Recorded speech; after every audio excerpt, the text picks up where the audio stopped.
Welcome one more day to Space en Armonía. Today I would like to develop a little bit more the subject which I introduced in the last video. We saw that in order to enter the true way of life, as the Master said, I am the way, the truth and the life,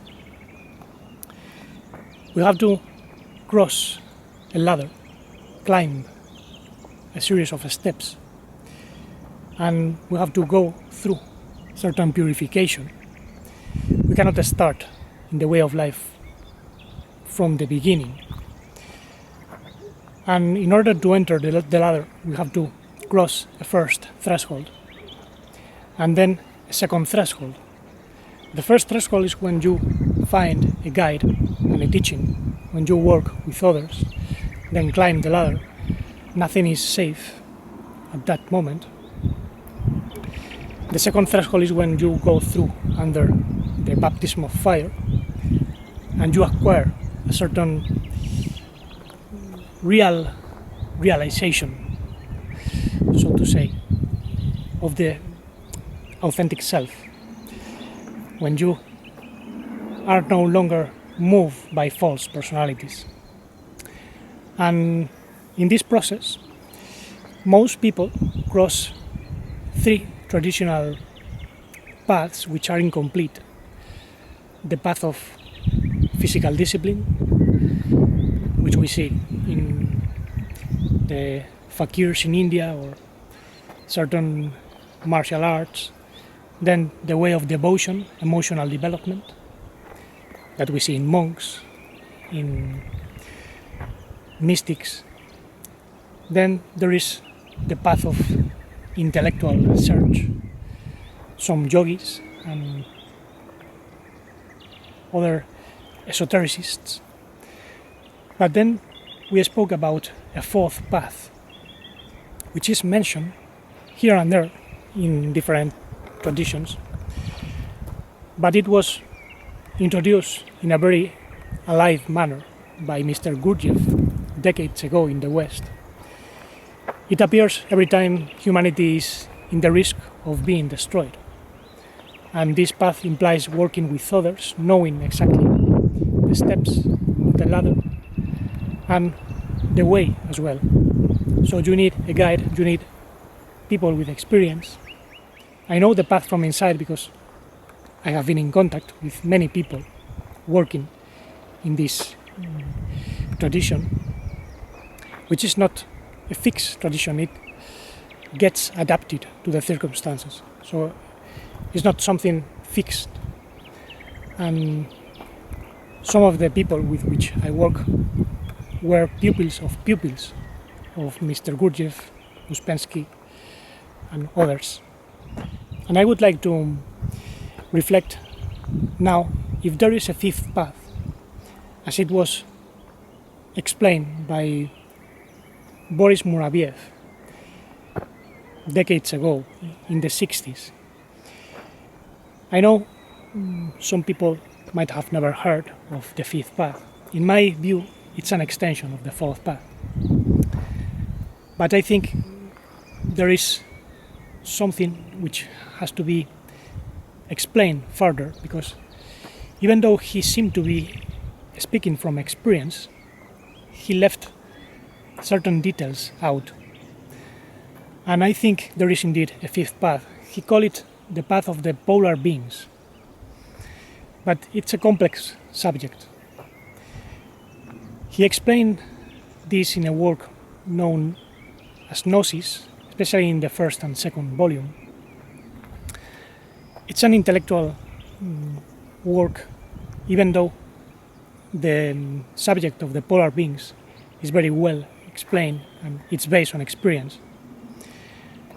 And regardless of what some of us think about Boris Muraviev, I think he got many ideas from Uspensky and even from Gurdjieff, and he claimed this came from the Oriental Church, something which is not exactly the truth, because you find elements.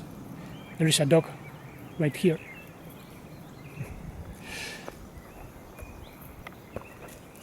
There must be someone having a walk.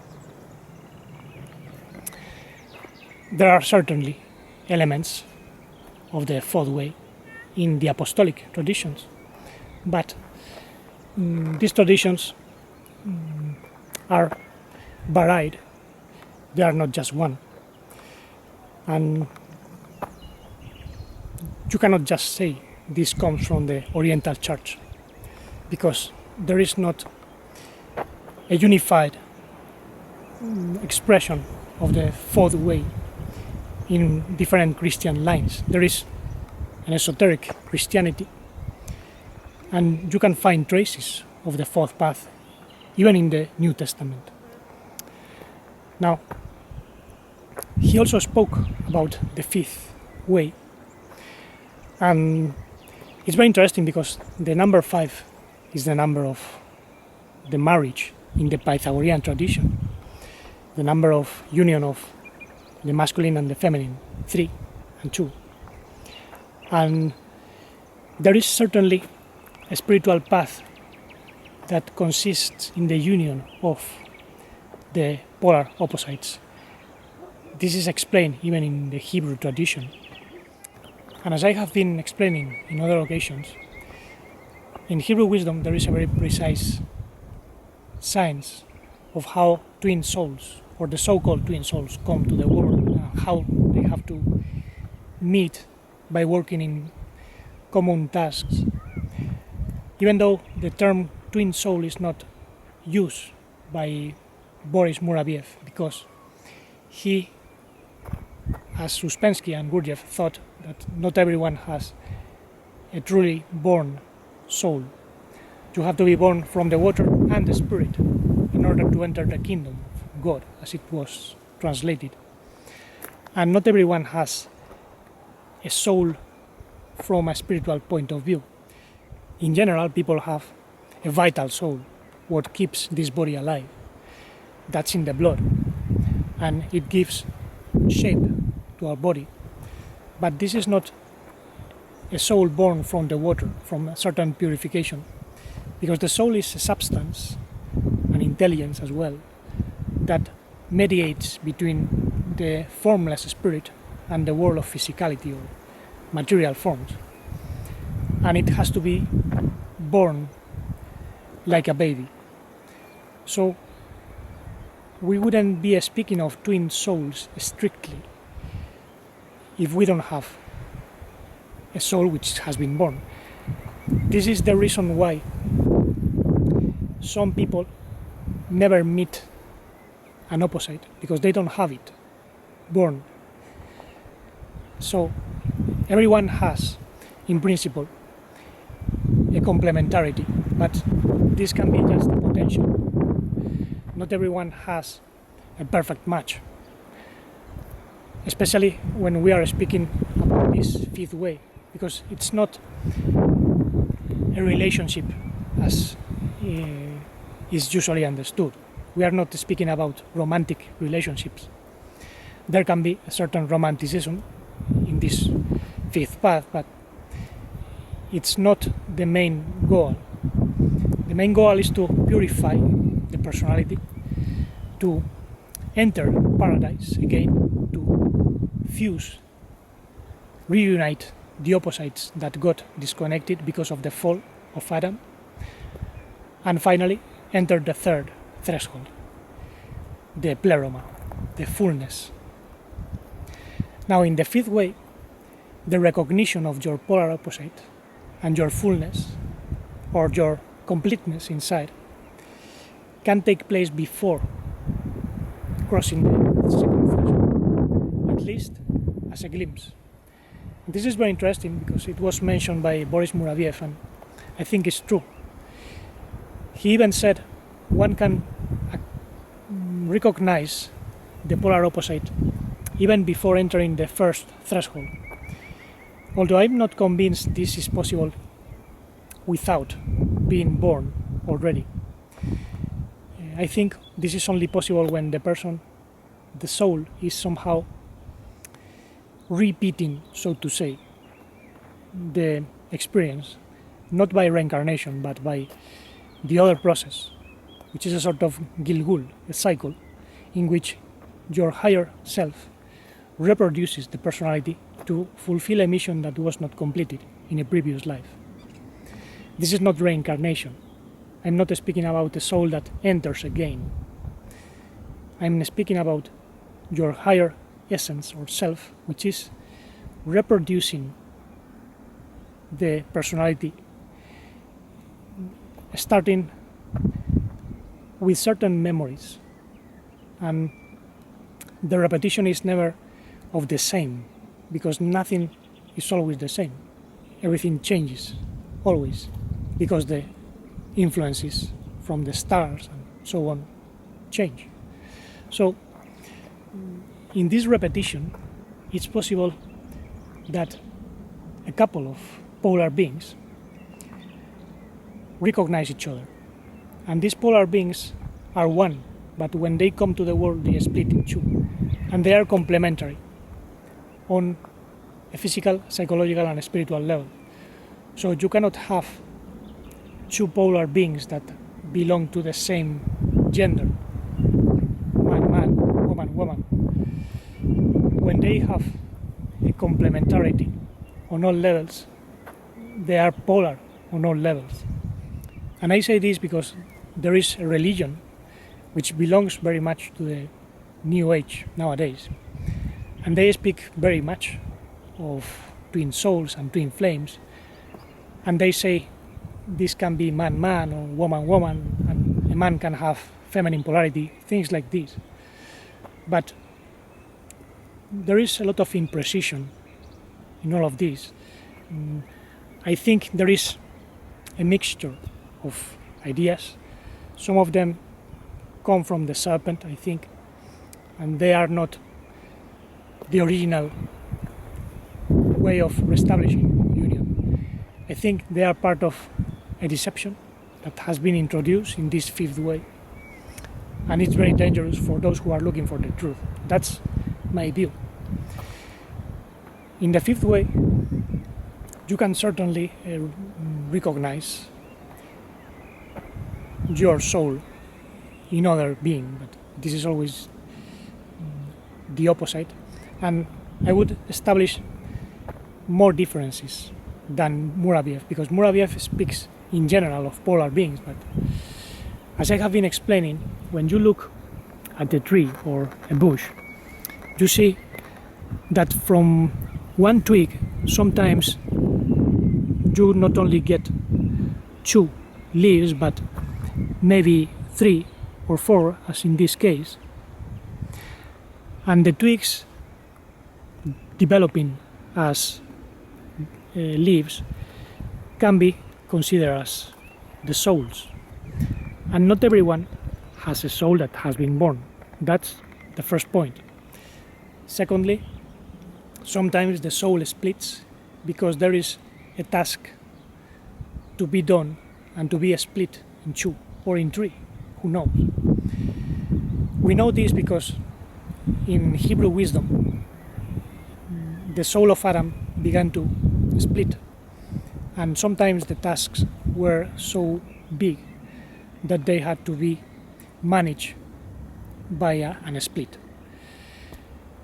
This is the reason why souls split. But sometimes you have more evolved souls that might decide to come here.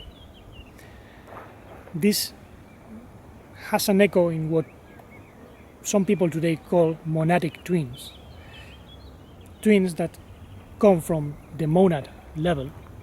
The monad contains oversouls, so they have already gone through a certain process of unification in other lives, and they are one soul, but they decide to come here as complete souls, and they incarnate maybe in a woman, in a man, or maybe in a group of people. If the soul is very large, it can incarnate as a team. There are different possibilities. Now, the way of meeting your polar opposite and fusing the elements to enter paradise back again is different. It's not a divine mission as in the monadic twin paradigm. It's more a way of reconnecting or cleansing something that is impure. And it's definitely possible to start a spiritual way of purification by recognizing yourself in other, by recognizing your polar opposite, even in visions. You don't have to meet that polar opposite physically. Actually, as Moraviev says, in this relation, there are no carnal relationships. You don't form a family with your polar being, because you somehow sublimate all the sexual energy, all the creative energy, to make the soul progress and express something which is not from this physical world, in the physical world. So maybe the polar beings work together, but artistically. There are many polar beings that have this artistic streak. They are musicians, poets, because they are able to perceive a certain essence and express it artistically. I think this would be one of the characteristics of the fifth way. It doesn't mean all the polar beings have to be necessarily artists or express themselves through art, but it's a great possibility. Now, another characteristic of this fifth way is that each polar being contains the image of the other within. So even if they don't meet physically, they can meet within and recognize there is an extension of themselves. And as I said, this might be because the soul had to split. There is a mission to cleanse a certain series of traits, karmic baggage, and they do it in two. This is why it's a way of purification as well. This is not a sort of fancy romance. It has to do with spiritual work. In most cases, polar beings don't recognize each other because they contain alien elements in their personalities. They haven't worked enough to clarify themselves, to know themselves, to express their authentic personality. So how can they be available to be recognizable or even recognize the polar opposite? That's one of the particularities. Boris Moraviev even speaks of the film of everyone. We have a film of life, and we come here with a team of characters. The polar being would be one of the main characters, but if we behave with an unauthentic self, we attract alien characters, so to say, and they deviate us from the original path of true life. So we would have to be in tune with our true essence and our true personality. It has to do with spiritual work. And the characteristics are basically love, faith, trust, hope, and also deep knowledge or gnosis. That's why Boris Moraviev said that the four main aspects of the ladder can be covered in the fifth way. Those would be faith, hope, love, the virtues Apostle Paul mentioned, and then gnosis, true knowledge, self-knowledge, self-discovery, in order to attain self-transcendence, to transcend this physical world, to enter paradise and fulfill what Apostle Paul said. There is no man without woman, nor woman without man in the Christus, the Anointed One. The Anointed One is basically your deep self, the true spiritual man, which is integral, is neither woman nor man, as we understand it, is complete. It's an androgynous being, because originally human beings were androgynous, but they split up because of certain modifications. So to enter back paradise is a prerequisite so we can go back to the pleroma. By crossing the second threshold, the baptism of fire, we purify ourselves to the point we are able to enter back into paradise within, uniting opposites. And once we enter this sense of completeness inside, the true kingdom of God, the union, we can also go back to the pleroma, to the fullness, crossing the third threshold. Those would be basically the main ideas. Obviously this can be developed further, but there is a lot of wind. Excuse me if there is no clear sound. I'll try to put some subtitles and I can continue in other occasion. Tell me what you think about all this. I think there is a lot to say about how the work proceeds in this fifth way. So tell me if you think this is possible, if you believe there can be a fifth way. I think it's an extension of the fourth one and very possible for people that have already recognized something in others, especially in someone, not necessarily a person they met physically. In my experience, I know it's possible even to recognize a polar opposite without meeting physically. Within, you can know many things which are unexplainable unless this is true.